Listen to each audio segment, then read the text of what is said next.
తెలంగాణ రాష్ట్రంలో అత్యంత రిమోట్ జిల్లా అయినటువంటి ఆదిలాబాద్ జిల్లా కేంద్రంలో మరి కేకే ఫౌండేషన్ నిర్వహించినటువంటి 20వ జాతీయ సేవా ధార్మిక అవార్డ్స్కి సంబంధించినటువంటి కార్యక్రమం చాలా అద్భుతంగా జరిగింది. మరి ఆదిలాబాద్ నుంచి ఏదైతే ప్రజలు దాదాపు 1000కి పైగా ఈ కార్యక్రమంలో పాల్గొనడం జరిగింది. ఎవరిని అడిగినా కూడా చాలా అద్భుతమైనటువంటి కార్యక్రమం. మరి దేశంలో నలుమూలలో ఎక్కడో మూలకు వాళ్ళు నిస్వార్థంగా సేవలు అందించినటువంటి మహనీయుల్ని వ్యక్తుల్ని గుర్తించి మరి సంస్థలను గుర్తించి మరి కేకే ఫౌండేషన్ వ్యవస్థాపకులైనటువంటి కేకే రాజా గారు మరి అవార్డులు ఇయ్యం వారికి లక్షల రూపాయల డొనేషన్తో పాటు మరి ప్రశంసా పత్రాలు అందించడం అనేది ఒక స్ఫూర్తిదాయకమైనటువంటి కార్యక్రమంగా భావిస్తూ ఉన్నాం.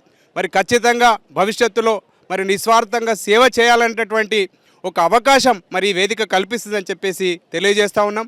మరి ఆదిలాబాద్ నుంచి మరి నభూతో నభవిష్యత్తు అన్న విధంగా మరి ఆదిలాబాద్ జిల్లా కేంద్రంలో ఇటువంటి కార్యక్రమం ఎప్పుడు కూడా జరగలేదు. మరి భవిష్యత్తులో మరి ఎవరైతే నిస్వార్థంగా సమాజంకు సేవ చేయాలని అనుకుంటారో మరి తప్పనిసరిగా ఈ వేదిక ఒక స్ఫూర్తినిస్తుందని చెప్పేసి తెలియజేస్తూ ఉన్నాం. థ్యాంక్ యూ లతారాజా ఫౌండేషన్ కేకే రాజా గారికి. Thank you.